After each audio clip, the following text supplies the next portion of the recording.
다음은 보건복지위원회 이소라 부위원장님 나오셔서 발언해 주시기 바랍니다.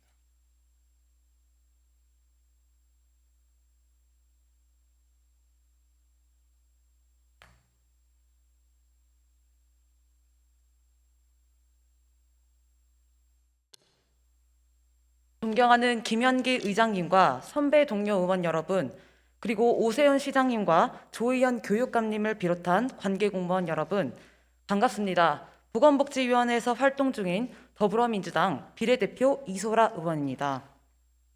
본 의원은 오늘 공공기관 효율화라는 명목 아래 서울시가 추진하려는 공공보건의료재단의 통폐합 정책에 대해 몇 가지 문제점을 말씀드리고자 이 자리에 섰습니다.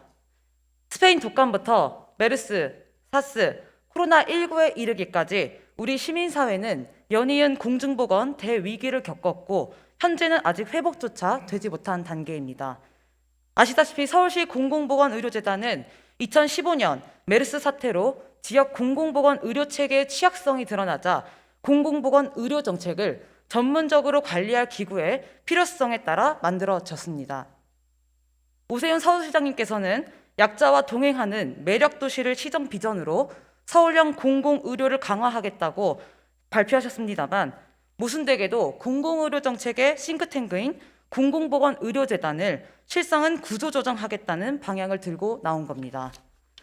코로나19가 아직 완전히 종식되지도 않은 시점에서 오세훈 시장 후에 서울시정이 들고 나온 공공보건의료재단 통폐합안에 대해 본 의원은 다음에 3가지 문제점과 의문을 제기합니다. 첫째, 여러 언론 보도를 통해 보면 공공보건의료재단의 통폐합은 기존 시민건강국가의 중복 기능을 그 이유 중 하나로 들고 있습니다. 같은 논리대로라면 서울시 산하의 여성가족재단, 복지재단 역시 여성가족정책실, 복지정책실과 업무가 중복될 수 있음에도 그 기준과 잣대를 달리하고 있는 것입니다. 이는 전임 시장인 박원순 전 시장 때 설립됐느냐 아니냐가 통폐합의 기준일 것이다 라는 한간의 소문이 진짜인지 의심하지 않을 수 없는 대목입니다. 재단은 석박사급 전문 연구 인력 40여 명의 전문가 집단으로 2020년 시 출연기관 경영평가에서 나등급을 받는 등 연구 성과가 부진한 것도 아닙니다. 사실 기관의 초창기에는 오히려 예산 지원을 통해 기관의 안정화를 도모해야 할 상위 기관인 서울시에서 비교적 최근 설립된 기관, 그것도 박원순 시장 재임 시 설립된 3곳에 대해 다른 잣대를 들이밀고 있는 것입니다. 둘째로 지적할 부분은 재단이 흡수될 기관이 서울의료원이라는 것입니다.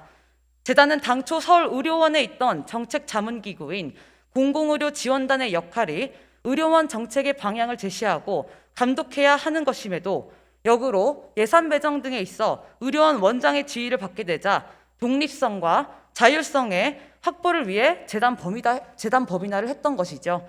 그런데 이제와 서울의료원 산하로 도로 들어간다는 것은 전문성과 정책의 퇴보가 될 것입니다. 또한 서울의료원이 지금 필요한 것은 정책자문 연구 기능의 확대가 아닙니다. 의료진 충원과 방사선 종양학과 등의 진료과 신설 및 관련 의료 장비의 보강 등을 통한 본연 진료 기능의 내실화 전문화입니다. 그럼에도 두 기관을 통폐합시켜 의료원에게 시보건의료 정책 자문의 기능까지 추가로 부담하라는 것은 양 기관의 전문성과 기능의 약화를 가져올 것입니다. 마지막으로 우려되는 부분은 노동 문제입니다. 전임 시장의 임기 동안 정원이 13,492명 증원되었다는 이유를 들어 공공기관 통폐합을 추진하는 것은 구조조정을 염두에 둔 것으로 보입니다. 그런데 늘어난 정원의 0.4%에 불과한 재단을 통폐합하여 어떤 효율성이 극대화되는지 본 의원은 상상하기 어렵습니다. 가급적이라는 정치적 수사는 미봉책에 불과합니다. 제일 최하단에 작고 힘없는 기관과 근로자들부터 차례로 칼질하는 하향식 구조조정이 과연 효율적인지 진지한 논의를 통해 정책을 수정할 필요가 있다고 생각됩니다.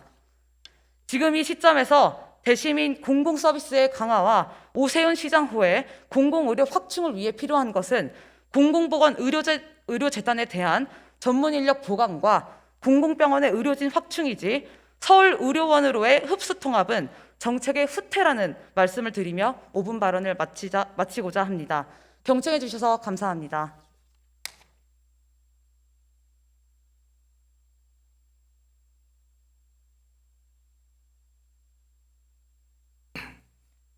이소라 부위원장님 수고하셨습니다.